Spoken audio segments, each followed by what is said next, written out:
Capítulo 19. A fé transporta montanhas. Poder da fé. Quando veio até o povo, um homem se aproximou dele, lançou-se-lhe de joelhos aos pés e lhe disse: Senhor, tende piedade de meu filho que está lunático e sofre muito, porque ele cai frequentemente no fogo e frequentemente na água. Eu o apresentei aos vossos discípulos, mas não puderam curá-lo. E Jesus respondeu dizendo: Ó raça incrédula e depravada, até quando estarei convosco? Até quando vos sofrerei? Trazei-me aqui essa criança. E Jesus, tendo ameaçado o demônio, ele saiu da criança, que foi curada no mesmo instante. Então os discípulos vieram encontrar Jesus em particular e lhe disseram: Por que não podemos nós outros expulsar esse demônio? Jesus lhes respondeu: É por causa da vossa incredulidade, porque eu vô-lo digo em verdade. Se tivesses fé como um grão de mostarda, dirias a esta montanha: transporta-te daqui para ali, e ela se transportaria, e nada vos seria impossível. No sentido próprio, é certo que a confiança nas próprias forças torna capaz de executar coisas materiais que não se pode fazer quando se duvida de si. Mas aqui é unicamente no sentido moral que é preciso entender essas palavras. As montanhas que a fé transporta são as dificuldades, as resistências, a má vontade, numa palavra, que se encontra entre os homens, mesmo quando se trata das melhores coisas. Os preconceitos da rotina, o interesse material, o egoísmo, a cegueira do fanatismo, as paixões orgulhosas, são outras tantas montanhas que barram o caminho de todo aquele que trabalha pelo progresso da humanidade.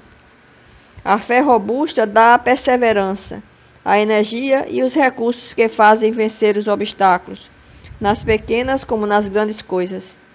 A que é vacilante dá a incerteza, a hesitação de que se aproveitam aqueles que se quer combater. Ela não procura os meios de vencer, porque não crê poder vencer. Noutra acepção, a fé se diz da confiança que se tem no cumprimento de uma coisa, da certeza de atingir um fim. Ela dá uma espécie de lucidez que faz ver, no pensamento, o fim para o qual se tende e os meios de atingi-lo, de sorte que aquele que a possui caminha, por assim dizer, com certeza. Num e noutro caso, ela pode fazer realizar grandes coisas. A fé sincera e verdadeira é sempre calma, dá a paciência que sabe esperar, porque tendo seu ponto de apoio na inteligência e na compreensão das coisas, está certa de chegar. A fé incerta sente a sua própria fraqueza. Quando está estimulada pelo interesse, torna-se colérica e crê suprir a força pela violência. A calma na luta é sempre um sinal de força e de confiança. A violência, ao contrário, é uma prova de fraqueza e de dúvida de si mesmo. É preciso se guardar de confundir a fé com a presunção. A verdadeira fé se alia à humildade. Aquele que a possui coloca sua confiança em Deus mais do que em si mesmo, porque sabe que simples instrumento da vontade de Deus não pode nada sem ele. Por isso, os bons espíritos vêm em sua ajuda. A presunção é menos a fé do que o orgulho, e o orgulho é sempre castigado, cedo ou tarde, pela decepção e pelos fracassos que lhes são infligidos. O poder da fé recebe uma aplicação direta e especial na ação magnética. Por ela, o homem age sobre o fluido, agente universal, lhe modifica as qualidades e lhe dá uma impulsão, por assim dizer, irresistível. Por isso, aquele que, a um grande poder fluídico normal junto a uma fé ardente, pode apenas pela vontade dirigida para o bem operar esses fenômenos estranhos de cura e outros que outrora passariam por prodígios e que não são, todavia, senão as consequências de uma lei natural. Tal o motivo pelo qual Jesus disse aos seus apóstolos: Se não curastes, é que não tinhais a fé. A fé religiosa, condição da fé inabalável. Do ponto de vista religioso, a fé é a crença nos dogmas particulares que constituem as diferentes religiões. Todas as religiões têm os seus artigos de fé. Sob esse aspecto, a fé pode ser raciocinada ou cega. A fé cega, não examinando nada, aceita sem controle o falso como verdadeiro e se choca a cada passo contra a evidência e a razão. Levada ao excesso, produz o fanatismo. Quando a fé repousa sobre o erro, ela se destrói cedo ou tarde.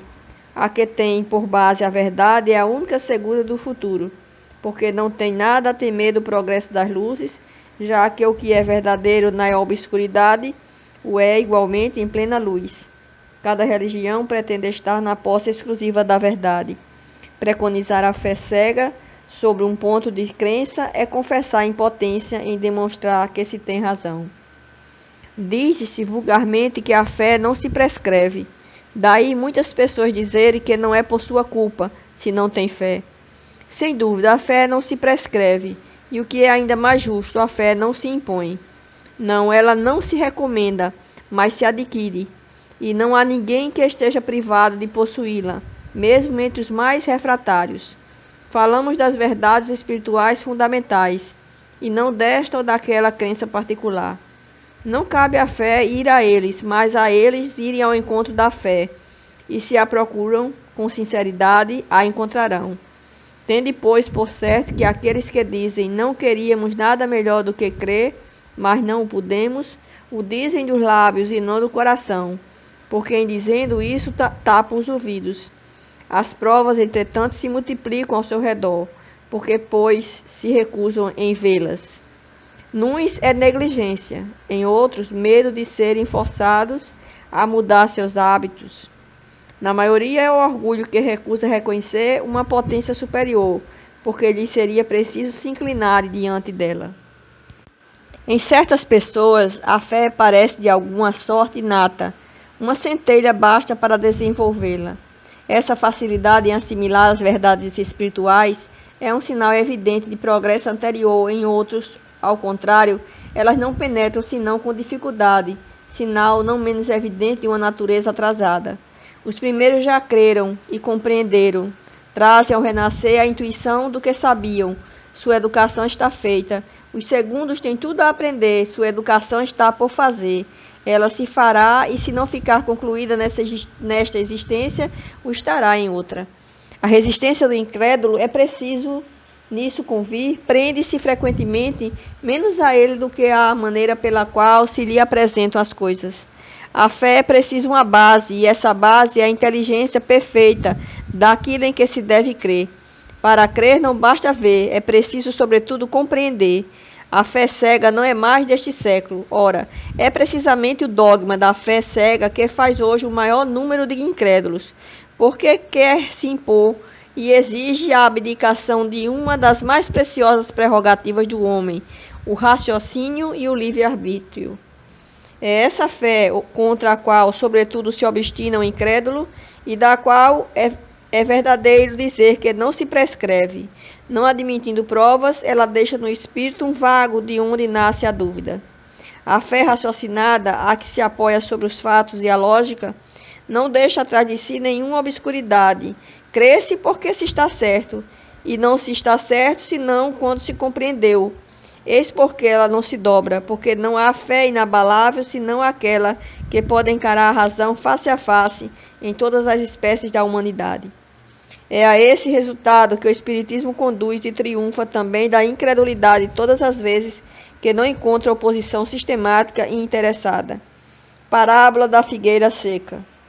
Quando saíram de Betânia, ele teve fome, e vendo de longe uma figueira, foi ver se poderia nela encontrar alguma coisa, e tendo se aproximado, não encontrou senão folhas, porque não era tempo de figos. Então Jesus disse à figueira: que ninguém coma de ti nenhum fruto. O que seus discípulos ouviram. No dia seguinte, passando pela figueira, viram que ela havia se tornado seca até a raiz. E Pedro, lembrando-se das palavras de Jesus, lhe disse: Mestre, vede como a figueira que amaldiçoastes tornou-se seca? Jesus, tomando a palavra, lhe disse: Tende fé em Deus. Eu vos digo em verdade que todo aquele que disser a essa montanha: tira-te daí e lança-te ao mar, e isso sem hesitar no coração, mas crendo firmemente que tudo que houver dito acontecerá, ele o verá com efeito acontecer. A figueira seca é o símbolo das pessoas que não têm senão as aparências do bem, mas em realidade não produzem nada de bom. Oradores que têm mais brilho do que solidez. Suas palavras têm um verniz da superfície, agradam aos ouvidos, mas quando prescrutadas nelas não se encontra nada de substancial para o coração. Depois de tê-las ouvido, pergunta-se qual proveito disso se tirou. É ainda o emblema de todas as pessoas que têm os meios de serem úteis e não são, de todas as utopias, de todos os sistemas vazios, de todas as doutrinas sem base sólida. O que falta na maioria das vezes é a verdadeira fé, a fé fecunda, a fé que comove as fibras do coração numa palavra, a fé que transporta montanhas. São as árvores que têm folhas, mas não frutos. Por isso Jesus as condena à esterilidade, porque um dia virá em que estarão secas até a raiz. Quer dizer que todos os sistemas, todas as doutrinas que não tiverem produzido nenhum bem à humanidade, cairão no nada, que todos os homens voluntariamente inúteis, por falta de terem colocado em prática os recursos que tinham, serão tratados como a figueira seca. Os médiuns são os intérpretes dos espíritos. Suprem os órgãos materiais que faltam a estes para nos transmitirem suas instruções. Por isso são dotados de faculdades para esse efeito. Nestes tempos de renovação social, têm uma missão particular. São as árvores que devem dar o alimento espiritual aos seus irmãos. São multiplicados para que o alimento seja abundante. Encontram-se por toda parte, em todos os países, em todas as classes da sociedade, entre os ricos e entre os pobres, entre os grandes e os pequenos, a fim de que não haja deserdados, e para provar aos homens que todos são chamados, mas se desviam do seu fim providencial, a faculdade preciosa que lhes foi concedida, se a fazem servir às coisas fúteis ou nocivas, se a colocam a serviço dos interesses mundanos, se em lugar de frutos salutares dão frutos malsãos, se recusam em torná-la proveitosa para os outros, se dela não tiram proveito para si mesmos, em si melhorando, eles são como uma figueira estéril. Deus lhes retirará um dom que se tornou inútil em suas mãos, a semente que não sabem fazer frutificar, e os deixará tornarem-se a presa dos maus espíritos. Instruções dos espíritos. A fé, mãe da esperança e da caridade. A fé, para ser proveitosa, deve ser ativa, não deve se entorpecer. Mãe de todas as virtudes que conduzem a Deus, deve velar atentamente pelo desenvolvimento das filhas que dela nascem. A esperança e a caridade são consequência da fé. Essas três virtudes são a trindade inseparável. Não é a fé que dá a esperança de ver cumprirem-se as promessas do Senhor? Porque se não tendes fé, que esperais? Não é a fé que dá o amor? Porque se não tendes fé, que reconhecimento tereis e, por conseguinte, que amor? Divina inspiração de Deus que desperta a fé todos os nobres instintos que conduzem o homem ao bem, é a base da regeneração. É preciso, pois, que essa base seja forte e durável, porque se a menor dúvida vier abalá-la, em que se torna um edifício que construíste sobre ela. Elevai, pois, esse edifício sobre fundações inabaláveis, que a vossa fé seja mais forte do que os sofismas e as zombarias dos incrédulos, porque a fé que não afronta o ridículo dos homens não é a verdadeira fé. A fé sincera é arrebatadora e contagiosa. Ela se comunica àqueles que não a tinham ou mesmo não queriam tê-la. Encontra palavras persuasivas que vão à alma, enquanto que a fé aparente não tem senão palavras sonoras que os deixam frios e indiferentes. Pregai pelo exemplo da vossa fé para dá-lo aos homens. Pregai pelo exemplo das vossas obras para fazê-los ver o mérito da fé.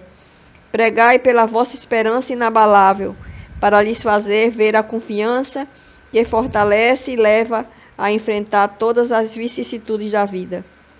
Tende, pois, a fé em tudo que ela tem de bom e de belo, em sua pureza e em sua racionalidade. Não admitais a fé sem controle, filha cega da cegueira. Amai a Deus, mas sabei por que o amais. Crede em suas promessas, mas sabei por que nelas credes. Segui nossos conselhos, mas interai-vos do fim que vos mostramos e dos meios que vos trazemos para atingi-lo. Crede e esperai, sem jamais fraquejar. Os milagres são a obra da fé.